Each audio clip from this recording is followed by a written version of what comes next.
I have decided something. What have you decided? I have decided that when we're born, we have a mommy and daddy, right? And then when we grow up and get married, we have children of our own.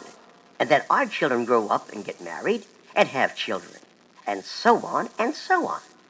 So it's very important and very fun also to...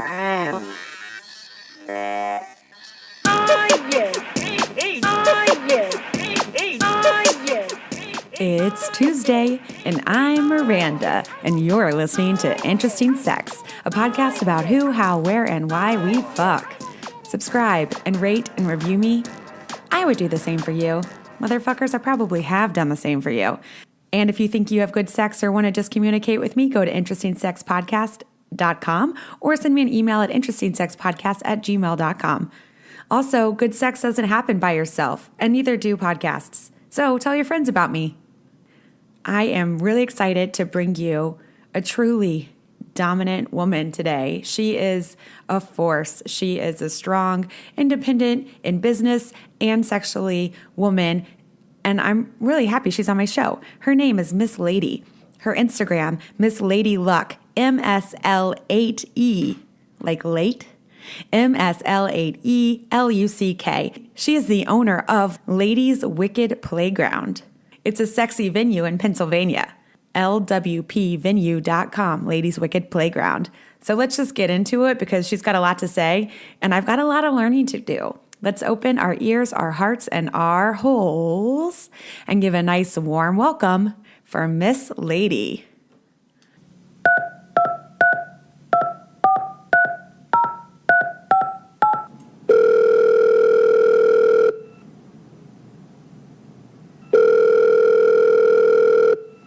Hello. Hi, is this Miss Lady? Yes, it is. Hi, Miss Lady. It's Miranda. I'm calling from Interesting Sex. It's wonderful to have you talk to me now. Finally. You. I know, it's exciting.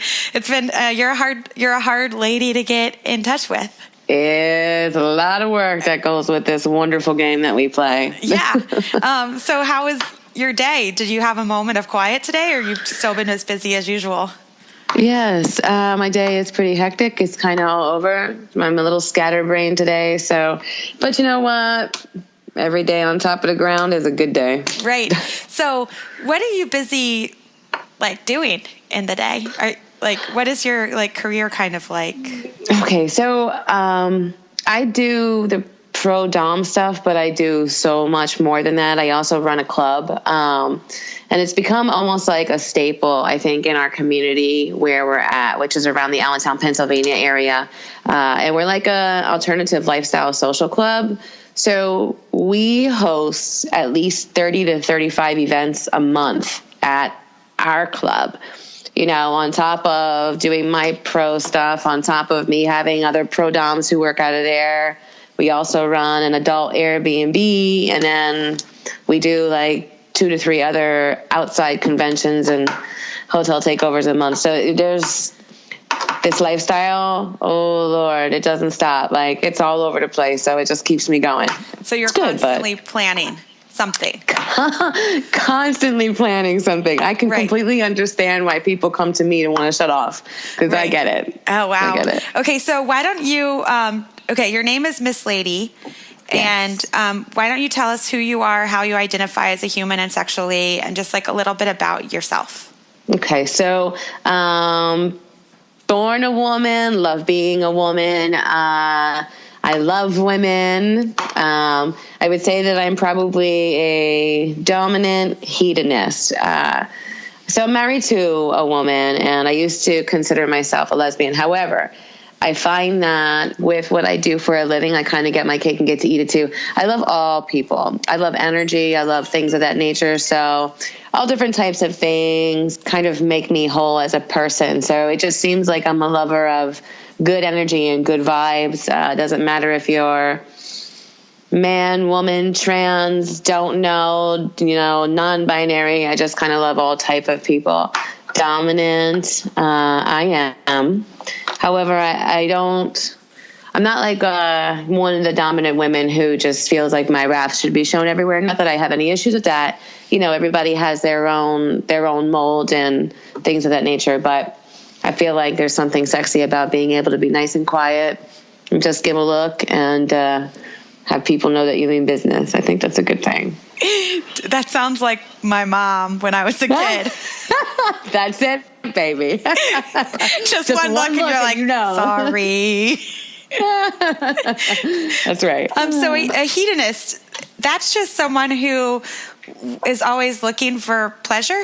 So I wouldn't consider it that I'm always looking for pleasure. I can just find pleasure out of everything, you know, like I said. So whether it's me doing a scene or whether it's me just talking to somebody who has great vibes, you know, I can get very excited and very worked up over things, over beautiful toys, over just a whole bunch of stuff.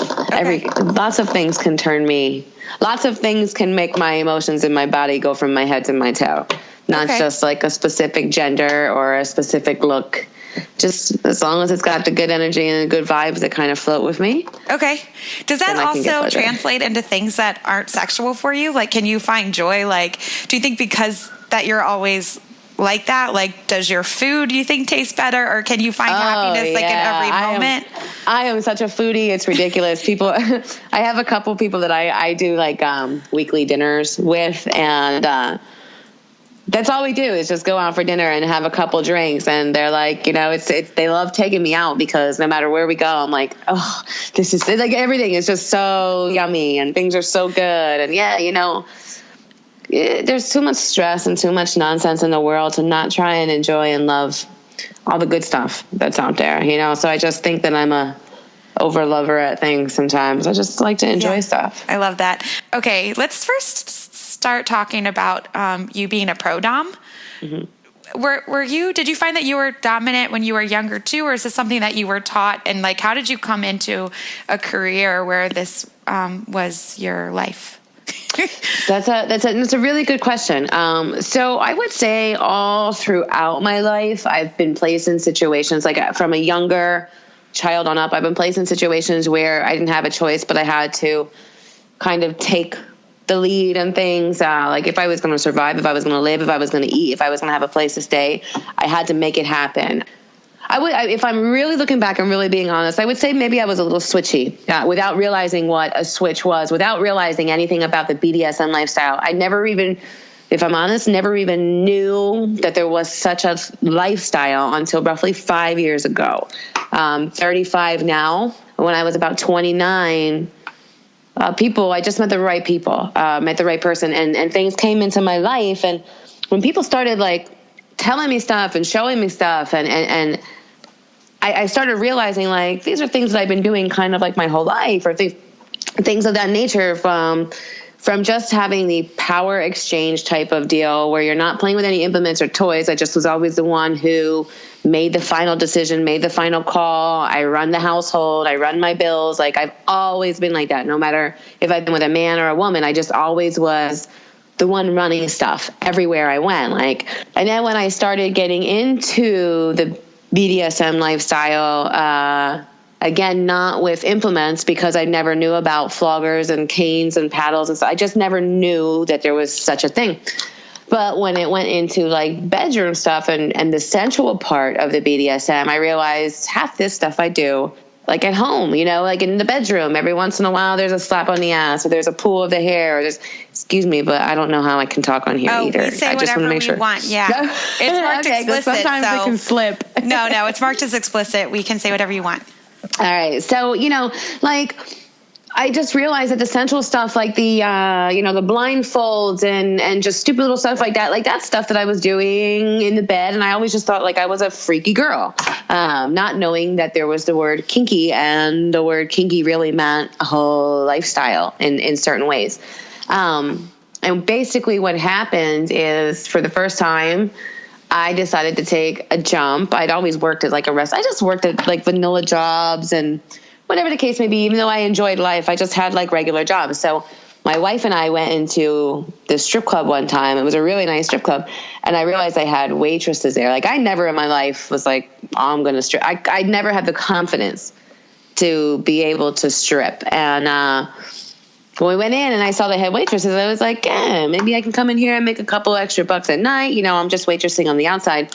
And long story short, within about a year and a half of me working there, I just was meeting all these fantastic people. And I grew up a lot in that 1.5 years of being in an adult working environment.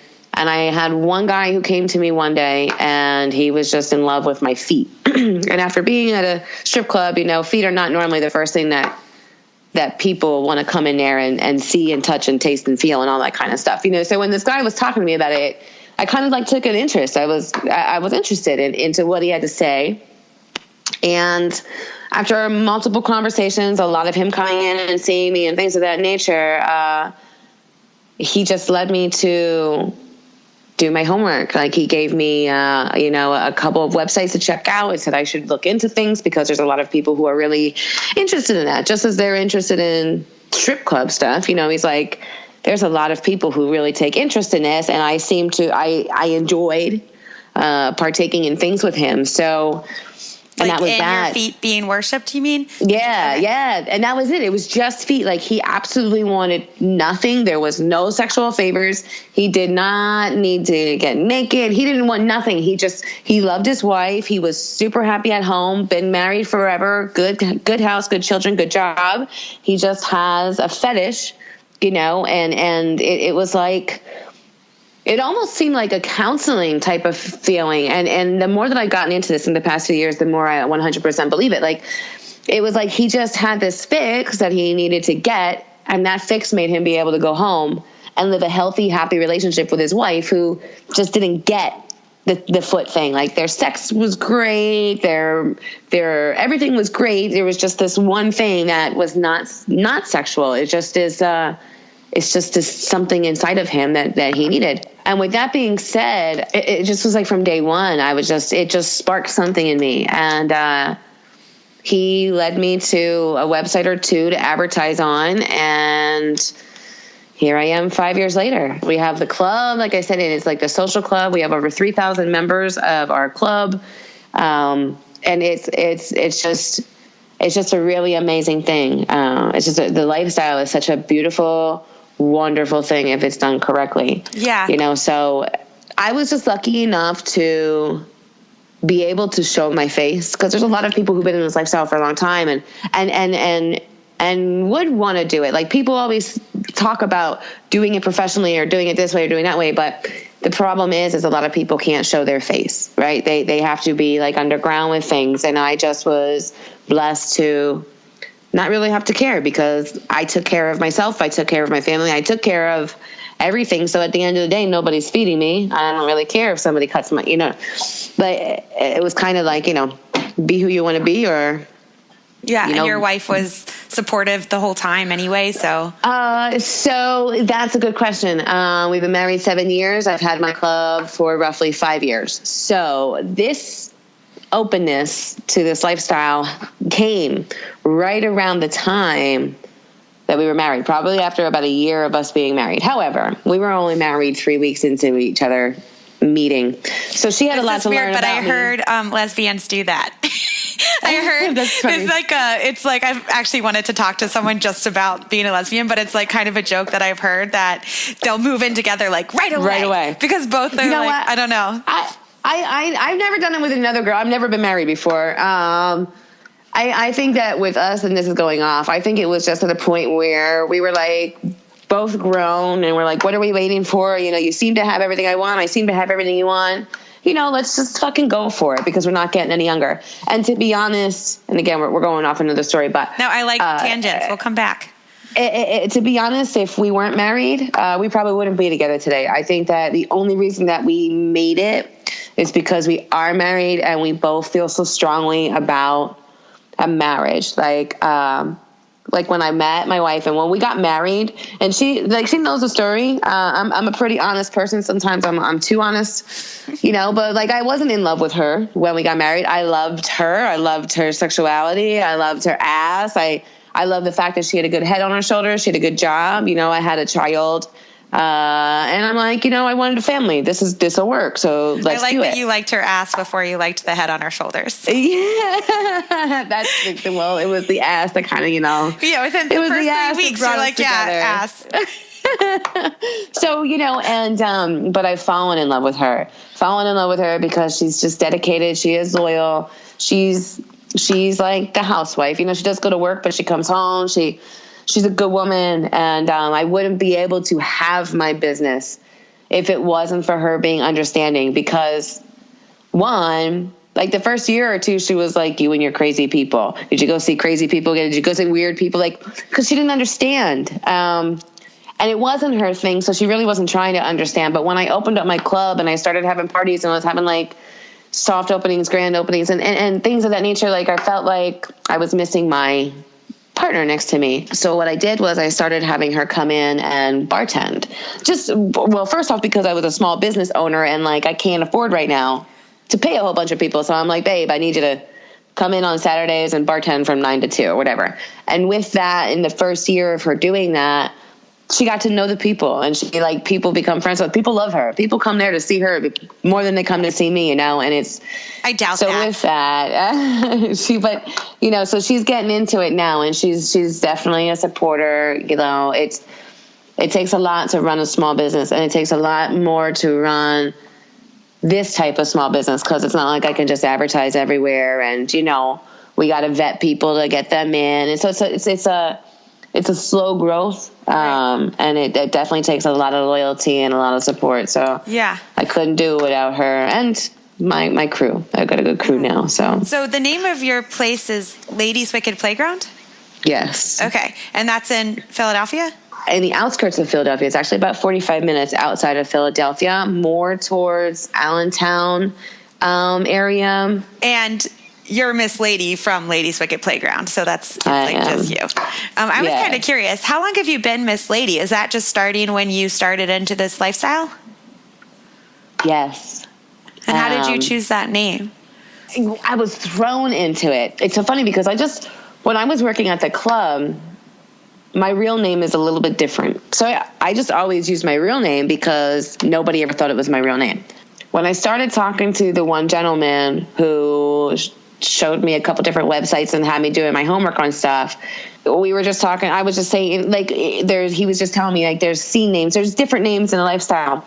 And I didn't know really what to do. And the name kind of just popped out, and I'm like, I can change it later if I want to change it. And then it kind of just kept going. And I realized that I was having repeat customers and more people were coming back. And I'm like, I guess I can't change my name now. So Nice and easy, Lady. That's all it is. It's just Lady. Cause I didn't know. I'm like, I don't fucking know. Right. That's awesome.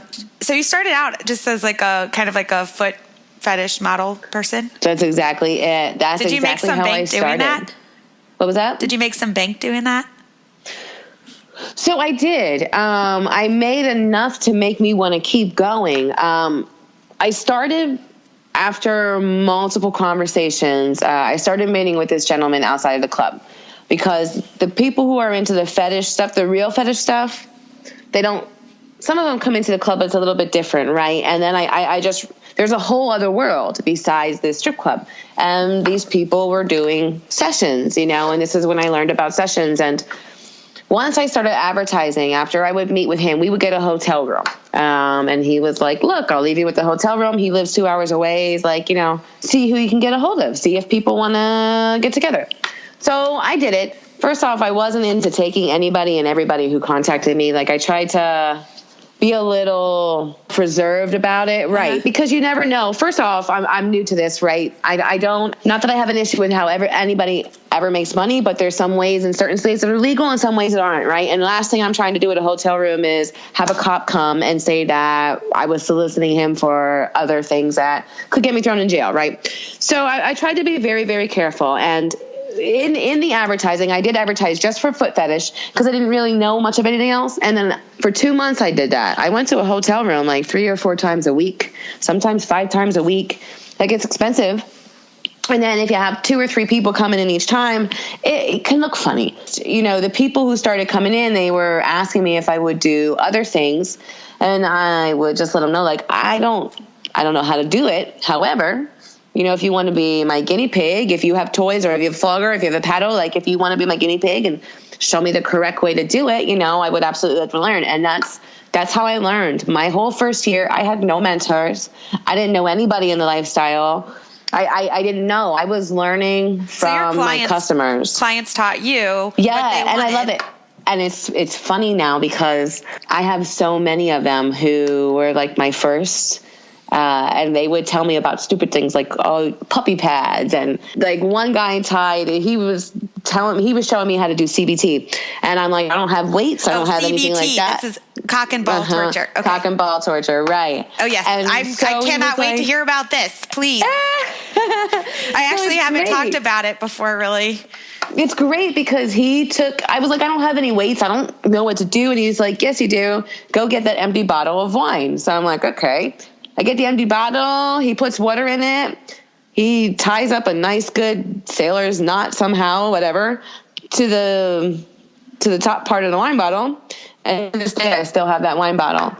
And I have multiple people who have taught me things from the beginning, and they come to my place now and they're like, it's like watching their baby grow up. They're like, this is fantastic, and they love it, and they're like they're just the best supporters ever. They come there all the time, and I do have those. I have quite a few who have been with me every step of the way, and it's really neat to see them come in. I like to show them like, hey, you remember when you told me to buy this, you know, and here it is now, you know, like I love the lifestyle, you know, so it kind of just came, and I was just ready to learn everything that I could from people, you know. So can we talk more about cock and ball torture?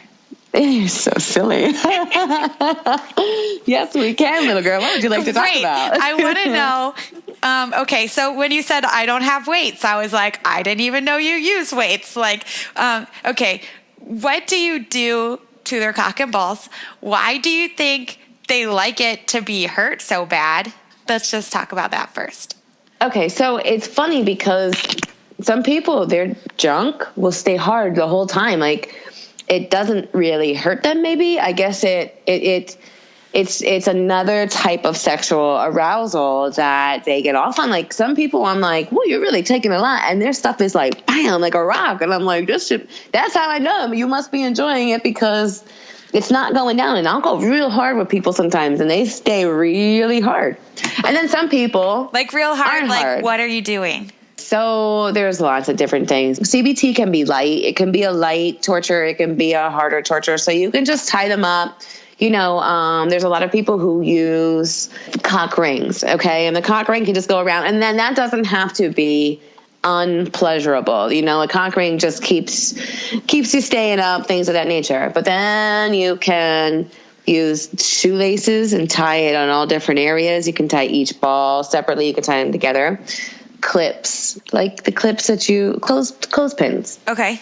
Can play lots of different games with clothespins. You know, you ask them what their lucky number is, and you put that many clothespins all on their ball sack, all up their shaft, almost like a little porcupine, you know. And then there's multiple ways to take those clothespins off, depending on the amount of how much pain they like or not, right?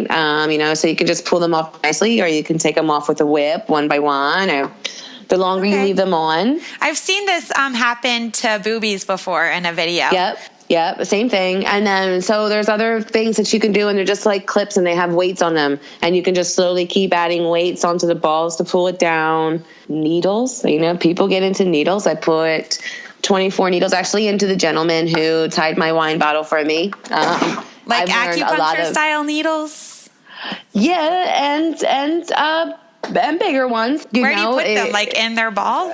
Or you're like piercing them? So you can, you know, but there's definitely like veins and areas that you don't want to hit. So I wouldn't suggest people just doing it to do it. But do you put anything in the little hole in the top? I do. Sounding. I absolutely love sounds. And I find people sounds. Yep. And that's an actual medical term. So that's more medical play than CBT. Okay. Thought maybe you were like blowing sounds into it. No, so they're like straight metal Q-tips, if you will. And they have all different kinds of those type of deal. But that, again, goes more into the medical play. And with that, if people like it or they don't like it. Like some people can actually have an orgasm by it. And some are like, yeah, no, I'm not feeling this right away. You know, so if they're not feeling it, you don't want to do it because, well, I don't. See, that's just my style. I know some people like to do whatever they want to do because that's what they want to do it. And some people like that. But for me, I'm more like, if it's not doing something for you, it's not going to do anything for me. I enjoy people's reactions. I enjoy their insides buzzing. I don't enjoy it if I'm hurting you and you're really like not into it. But right. There's a lot of stuff with CBT. Wartenberg wheels are like little pins that you can go up and down, you know, whips and floggers. And how hard have you whipped a ball? So I have some people I have one or two people who are like seriously into CBT. They can't take a spanking. They can't take a flogging. They can't take a whipping. It's not their thing, but they want you to kick them, like drop kick them right in the nuts or does it punch scare you them. at first? Yes. It took me a while to get to here, right? You know, and sometimes I probably still don't go as hard as people want me to. But you will like full on kick really hard in their nuts. I will. Yeah. I will, but probably not as hard as some people want me to. Right. Like I know harder. I could go harder. Yeah. It's just, there's a concern for me because I actually like, this is my life. This is my business. This is, you know what I mean? So I always try to draw the line. I probably draw the line a little bit more than, I know I have a person or two who's like, I could take so much more, but I just prefer not to be the one because I don't want to be the reason that you got to go to the hospital for something. Right. You know, I would just rather not, you know, I don't do anything that makes me uncomfortable. So because they're clients, I don't know, like if they were your partner or your boyfriend or something, maybe you would have more of a psychological talk with them about what they're feeling. But do you have any idea like how they got to that place of wanting that? Do they talk to you about it? Yeah. When I first meet with people, I would say the first 20 minutes to a half an hour of our face-to-face time is conversation. So I get a lot of conversation before I book a session. I don't tend to book a session just because somebody's like, hey, I want to book a session. I like to get to know you. I want to know what you want. I like to get to know, I like to do my homework, you know, to know where we're going to go with things. Cause I really, really do love this lifestyle. And you know, everybody has a reason for it. And I do like to know what it is. So normally I will sit with somebody for like the first 20 minutes to half an hour. One, because I want to know where their head is at that day. You know, you got to make sure that they've eaten. You got to make sure. I just want to know how they're feeling that day. I want to know if they have any medical problems or things like that. I want to know if they're going to have anything that could set them off if I do the wrong thing on accident.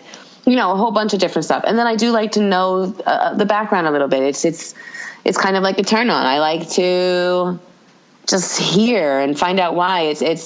It's really a lot of psychological. To be honest with you, I think it's probably my turn on too because that's all I want to know. I'm like, why? The mind is the best fetish I think ever. I think it's the sexiest thing to be able to get into somebody's mind and get it all out. And kind of put it into a nice little world for them to play in for an hour or two. Right. And then when you know their psychologicalness a little bit, then you can like kind of poke around in it. But what's some of the things that people talk to you about maybe why they like that kind of torture or play with their junk? With like CBT? Yeah. That's a good question. I don't know if I know off of hand. And it's funny because, like I said, I have people who come to me just for that. And it's just their thing. It's just...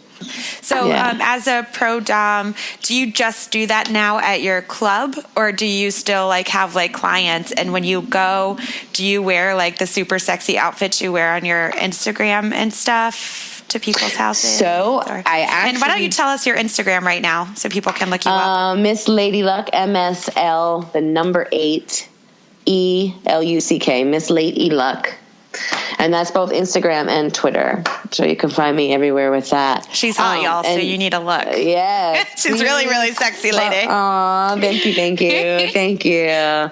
And yes, dress code is very important. Makeup and hair, feet and nails, they're very important as an upkeep because you're giving somebody their fantasy. Some of these people come because they live in a vanilla lifestyle and they just need their getaway. Some live the lifestyle and they don't have a partner and they just need that time with somebody. And then some, this is just a fantasy. Like they just want to come and see the woman in leather and latex and, be flogged a tad bit and then keep it moving. But either way, if somebody's paying you and then the rates aren't, $10, the rates are a nice chunk of change. You got to give them their fantasy. You got to look right. Some people want to come see the girl next door. Some people ask for that. They just want you in like sweatpants and a t-shirt, your hair up in a sloppy bun. And like, that's their fantasy though. They want to come over and act like you're their next door neighbor. And then next thing you know, I'm taking them down and doing stuff, but yeah, it's a whole role play. It's fun. You get into it and, got to give the people what they're looking for. Do you find that a lot of people are in relationships that their partner doesn't know that they're utilizing this or not because it's like an escape for them? Yes, a lot, more than not. And the more I get into, so I used to ask, I just like have asked this. This is like always been my go-to thing. The first like 15 minutes, just talking to people just to get to know them. And the more years that go by that I do it, I definitely like to do it because I like I said, I completely understand now that I run this business and I'm working 25 hours a day, 8 days a week, right? Like I can totally understand somebody needing to come and shut off for an hour because I don't get that. And now my roles at home have changed a little bit. And sometimes when I come home, I allow my wife to take a little bit more of the dominant role because I just don't want to make any decisions anymore. I need it. So when somebody comes and they sit down and they talk to me, and if they're in a vanilla relationship and married for whatever, or just with somebody in a relationship and they're like, I can't tell them about this. I like my heart kind of breaks for them because I get their need. I get it. They run everything. They run work. They go home. They run the household. They run the kids. They run this and that. And I completely can understand the draining feeling of just needing to let go. So yeah, I do find that there's quite the amount of people who come there and they feel like we're like a marriage saver because they're not going and having sex with somebody. They're not getting the other type of mistress that people think of when they're saying, oh, you have a mistress. Like they're not falling in love with me. I'm not falling in love with them. The dominant and submissive relationship is such a different relationship. And I actually tend to work with a lot of people who have wives or this and that to try and make them better at home for their spouse. We try and work on things that they're not doing, that they're like, if they want to be submissive, right, and their person isn't into it, their person would be into them doing anything for them. They just don't realize that there's a dominant submissive thing. What woman doesn't like you to pull her chair out? What woman doesn't like her coffee made in the morning? What woman wouldn't like you to do laundry? Like you can do submissive things for her without even realizing to get your need. And then you also make her happier. Right. So I work on things like that with them. And with that, I've actually had quite a few of my customers, eventually bring their spouses to a party and they're now members to the club. And I love that. I would say that I've had almost like 3 couples a year, come into my club where I was originally just seeing the guy. The woman never knew about anything. And through like the training and the affection and stuff that we have at our club with people, they felt comfortable enough to talk to their spouse, bring their spouse and have their spouse talk to me and get them to understand that it's not always a sexual thing and they're not looking to be with another person. It's more of a dominant submissive role. And we have quite a few couples now and they're just amazing. I love it when they come because the guy is like, thank you so much. You've helped my life. And the woman is like, this is awesome. My dishes are done all the time, blah, blah, blah, blah, blah, and they're like, this is great. We should have found you a long time ago, you know? Sometimes I wonder, like with scenarios like that, sometimes I just think that it's like maybe shame that the guy doesn't want to tell them that that's what they want, where maybe they would have been okay with it in the first place, or at least like okay with exploring it with them, but maybe they're just scared to say it because their relationship has been the same for so long. They're like terrified that they're going to disappoint them or. Yeah. There's just so much. There's so much of the unknown. Some people just think that their spouses, and I'm like, look, if you're thinking that there's a lack of something, your spouse is probably thinking that there's a lack of something too. Like normally you guys are going to be on the same page. I'm pretty sure that she's not going to be thinking, oh, everything's hunky-dory, and you're like, blah, blah, blah. Like, normally in the household, the vibe is going to be the same vibe for both people. One can't always be like happy, excited, and one is always down. Like you guys are going to pull each other to a level of being on the same level, and so I do tell people like that sometimes. I'm like, like they talk about intimacy and they're like, oh, we don't have any, we sleep in separate bedrooms. I'm like, well, what do you do to try and make that different? Like you stay in your world, you go to work, you come home, you eat, you go in your room. Like maybe you should try and make that step a little bit different. Like do the dishes and ask her if there's anything you can do for her. Just little things like that. But yeah, there's a lot of people who think, oh, I could never tell them because they would never understand, or they would look down on me or whatever. And unfortunately, sometimes that is the case. True, Not always can they go to their spouse, and it's so sad. And I do feel really bad because I feel like no matter what the need is, it's a need. It's a lifestyle for a reason. Like it's no different than being gay, being trans, being straight, being like it's who you are, and unfortunately if you have this like something inside of you, like it's always going to be there, When you first started dealing with people or working with people that were doing that, like outside of their relationship without their partner knowing, was it like a moral issue for you at first, try to figure out like what to do or how to take Not at all, because I wasn't doing anything that I thought was disrespectful for a significant other. Okay. So, if I would have somebody soliciting me for extracurriculars, blowjobs, sleeping with me, things of that nature, that would be a different story. I just think it's just two different roads. I would prefer to lose a customer to gain a couple to come in and enjoy the lifestyle for what it is. I'm not out just to make the money and want to keep the guy single and want to keep you focused on me and don't worry about your kids and don't worry about your wife. And like, the lifestyle is a beautiful, beautiful thing. And I found it's even helped with my wife and I. The more she understands, the more it can be wonderful. And I think I've seen relationships that I feel like are the best in the lifestyle because it's all about honesty and communication and things of that nature, So, and without even knowing all that, like, that's kind of what it was always about ever since I first started. It was never somebody soliciting me for extracurriculars that I thought could break up a home. I've actually been in the middle of an altercation type or two from a husband and wife who, some of these guys have been doing this for a while. Some of these guys have been doing their thing. They've been seeing escorts. They've been seeing other mistresses. They've been seeing, it's just what they do because they're looking for their thing. They're looking for that thing that they can't get fulfilled. And they don't even know what the hell they're looking for. They're just looking for something. Well, some people are also just addicted, I think, to love and the endorphin release. So they're 100%. Always looking for the excitement and that new spark. And then it goes away and then they have to keep doing it. But they still love their family. Definitely. Yeah.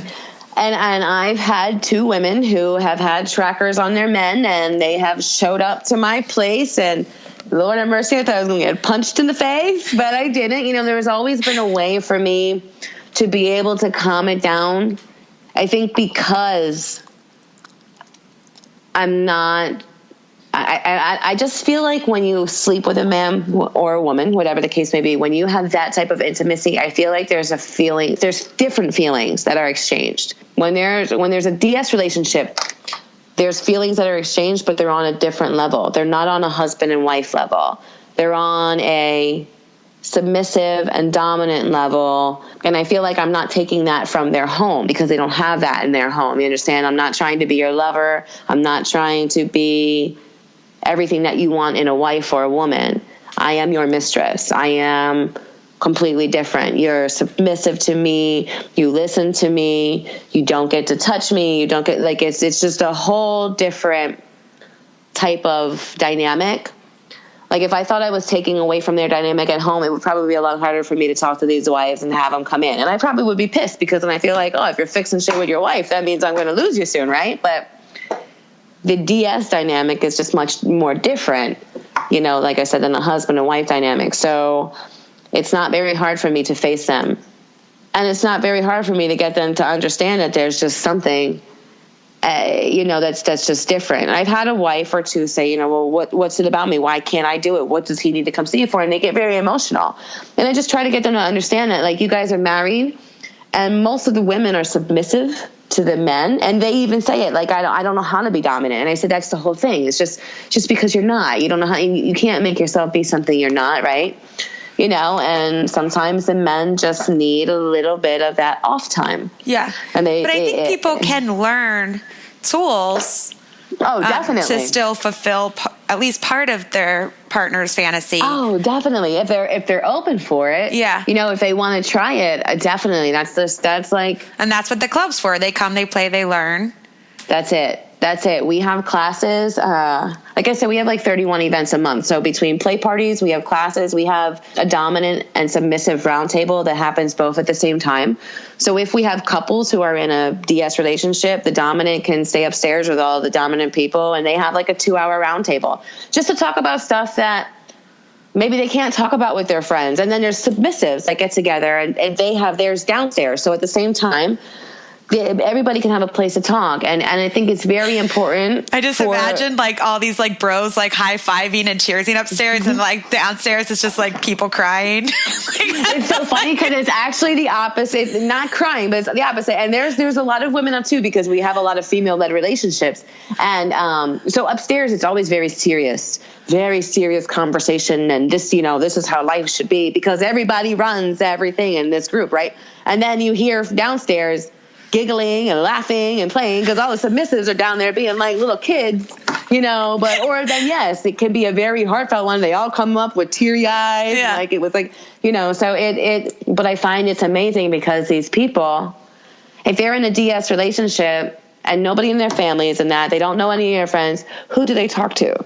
Like it's very hard to go to a counselor and get somebody to understand your way of living in the household, if it may be like an 1800s way of living, right? And you're the wife who stays at home and you have a collar on, you have this and that, they may think that you're being abused when really you're not. It's your way of living, and you love that way, but you still have concerns, and you're still married or still in a life, like you're not going to always get along, right? So you need to talk to somebody about something and try and get a point of view to look at things. So I find that those groups really help.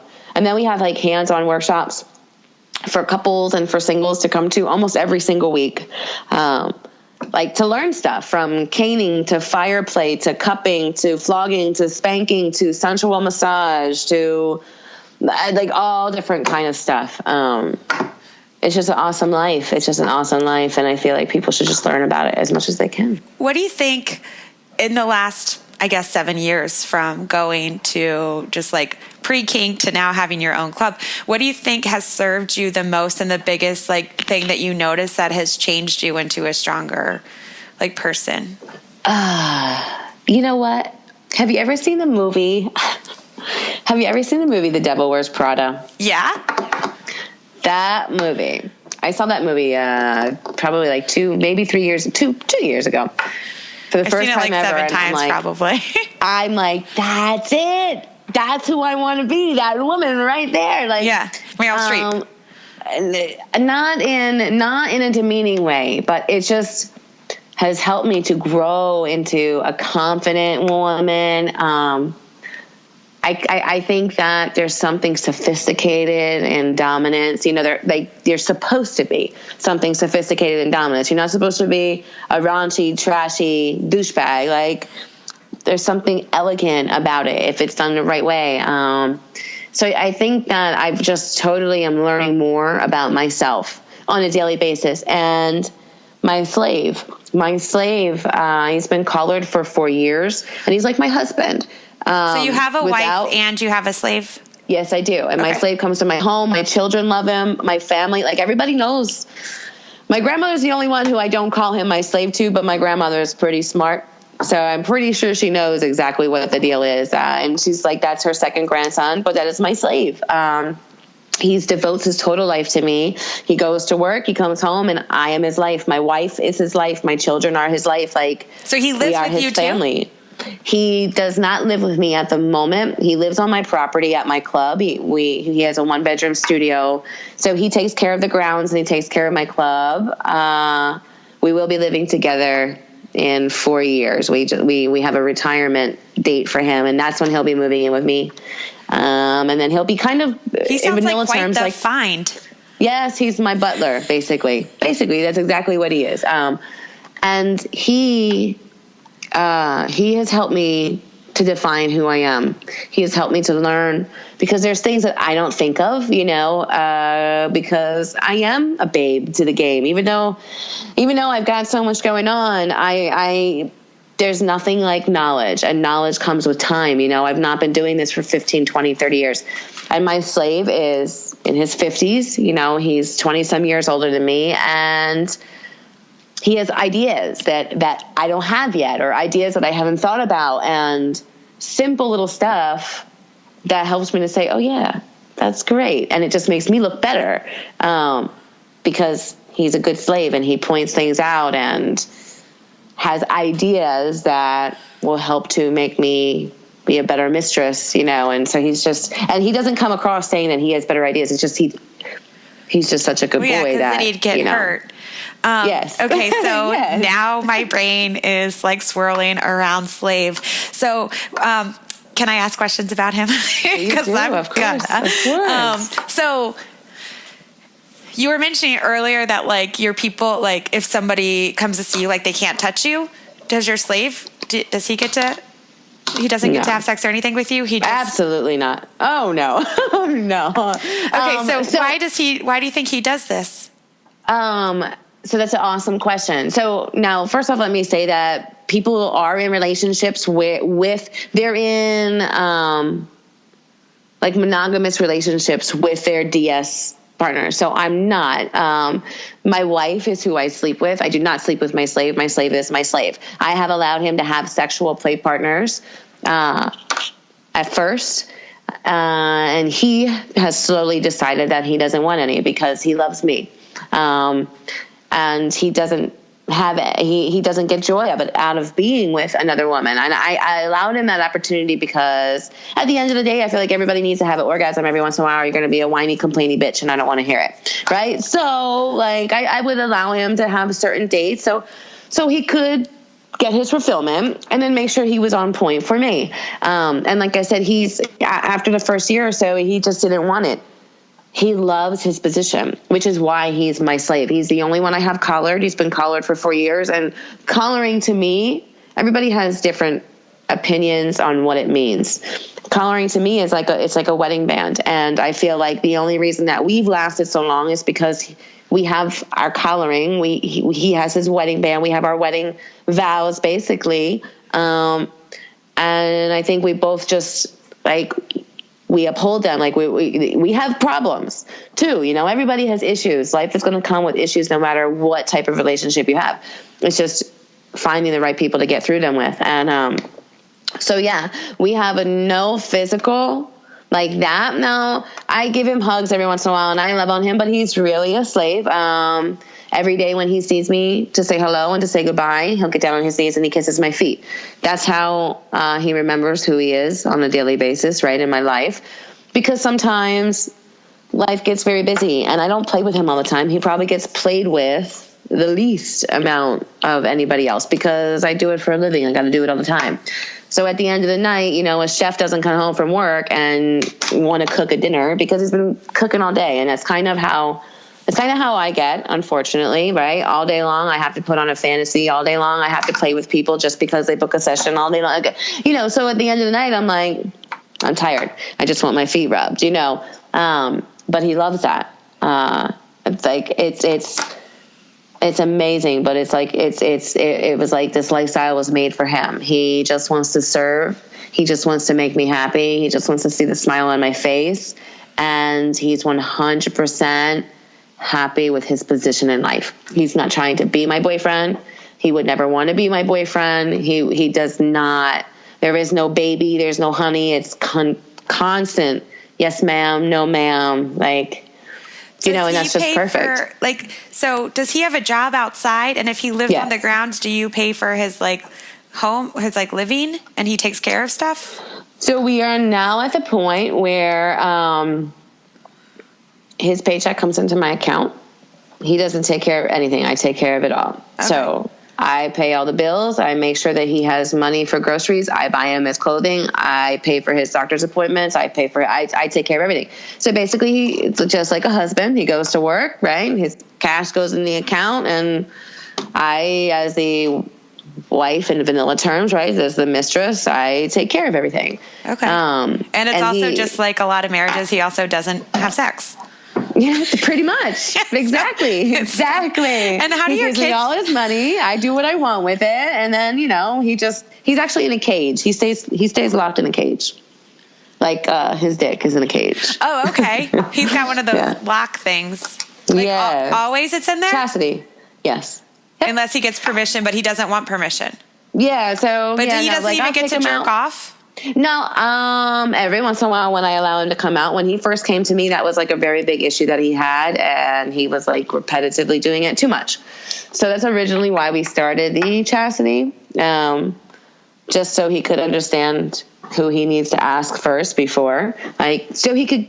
It's all about the mind, right? You got to continuously remind them who they are in life, who they belong to, what they do, because it's a hard transition when you're going from a man who ran the whole relationship to all of a sudden wanting to be somebody's slave and jumping right into it, which he did. He kind of jumped right into it. It's a big transition. He just met you. He's like, this is what I want. Yeah, he was 3 weeks in, just like my wife. Boom. What is it with you in 3 weeks, I know. I have this 3 weeks. You don't even need a month to lock in. Yeah, I know. But I do allow him time out of the cage. If he's been good or if he's taken care of so many tasks, and I'll, allow him out of the cage for a couple days here and there, just because, again, I think for a person's psyche, it's not good for them to not take care of themselves in some type of manner, So also, that's good, why. I think, for your penile health or whatever. Yeah. So I do it because of that. Like I said, I think about stuff like that. I know women, I know some men, they've been locked up for a long time and they don't ever get to get off, and that's fine. However you guys want to run your thing, right? That's for you. I kind of look at all different areas and just like you said, health-wise, things of that nature. I just, Yeah. I have a different way of doing it, and that's just my way. My next question is about your children. How do they fit into the lifestyle? What do they see? What do they know? So they don't know the adult X-rated stuff, right? They don't see sexual stuff. They don't see crazy playing. How old are they first? My daughter is 12, and our goddaughter lives with us. She's 6. Okay. So they've been to my club. However, my club is 3 floors, and the main floor you walk in is more of a vanilla floor. It's like a meeting area. There's a dance floor with a stage and a pole, the bar area, and then the foyer. So they've been to the first floor. They don't go downstairs or upstairs. They think that it's an office. My 12-year-old knows that mommy has a place that I host events at. She knows that I go to shows. And she knows that I have Douglas and another boy who kind of come over here and do things, and they love Douglas. They don't necessarily know that he's my slave. But he doesn't kiss your feet and bow for you in front of them? No. Okay. No. He does call me ma'am. He does listen. He does wear his collar 24/7 that doesn't ever come off. So there's little things that I do, but I feel like there's a right and a wrong time for everything. And then you cannot force the lifestyle on people. I'm not going to go into a restaurant and walk him in there on a leash and collar, because that's going to make us look stupid, because other people are going to feel very uncomfortable. And that's how you get bad business with the lifestyle, right? Because you're infringing on people's comfortability level. And I don't want to do that, especially with my children. I don't allow him even to rub my feet. at my house yet in front of my children. In 4 years, when my daughter's 16, when my niece is a little bit older, when he's living with us and acting as a butler, yes, at the end of the day, I will allow him to rub my feet, things of that nature. But I feel like there's a growth to that. And like, as far as like implements and stuff like that, like we have little things around here. Like I have a little flogger hanging here and there, and I have spoons, wooden spoons and stuff of that nature, right? And my wife makes jokes of it, and she tells the kids, like, I'm going to get, so they have seen things and they know things, and they'll pick it up and be like, oh, they call, like my niece calls my wife TT. TT needs a spanking. She's been bad, right? So there's little jokes, that kind of get thrown around. And how I feel about that is I just want my children to grow up, and they don't know, but it's not 100% hidden from them. I want them to grow up and be like, you know what? I was raised in a gay household. My parents were into the BDSM lifestyle, all this kind of stuff. And they came out good. They have straight A's. They go to church. They love their God. Like they're the best in their basketball and baseball. Like they're into stuff and they're good. And I want them to know that they can live a good life and still be in alternative lifestyles if they should choose to go that way. Like, right. I want to know, what's your favorite part about being a dom? Like, what's your, if somebody's like, I want you to do like CBT, or I want you to do impact play, what's the one that makes you like, yes?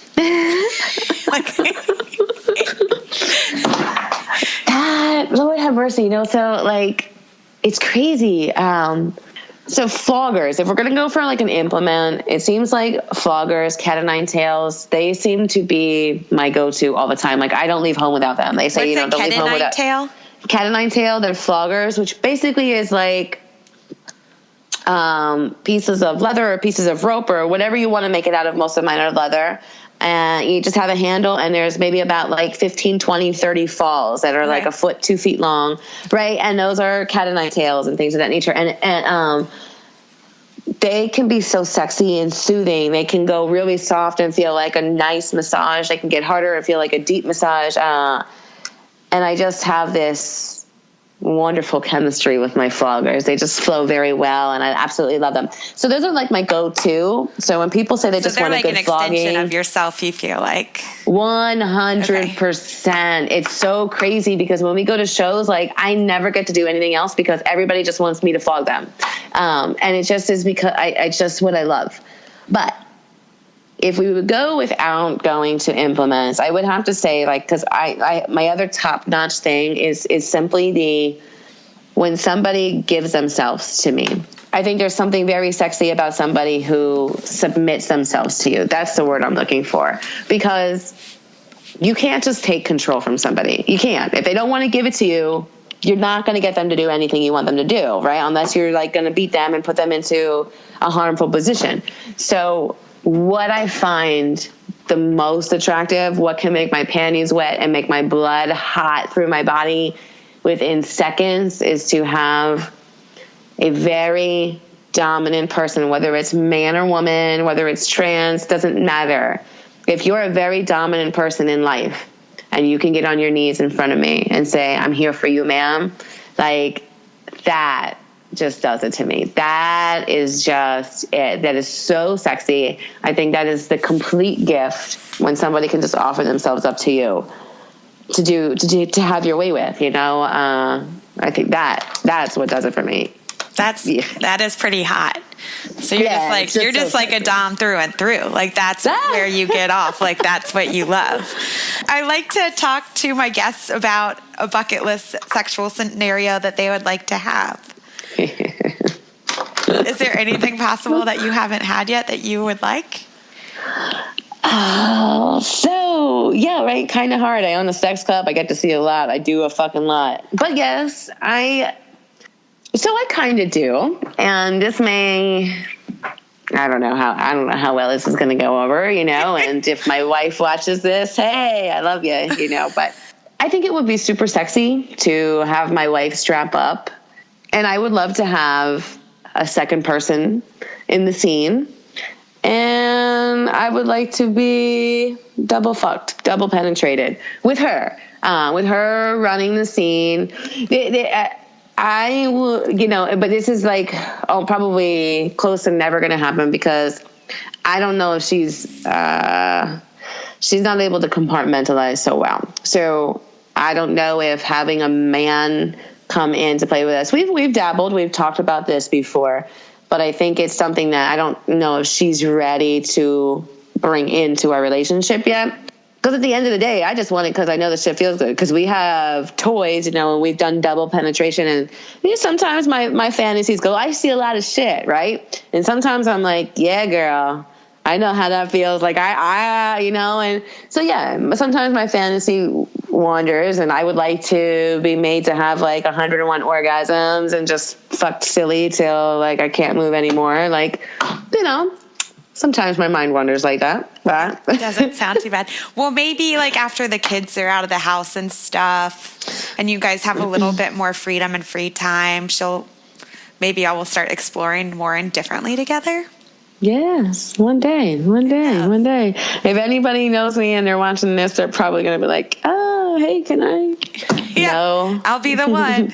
Yeah, I'm sure everybody feels like they're going to be that man who changes me. And I'm like, oh. Right. Well, it's always fun to have a fantasy, but it's also okay if they don't happen.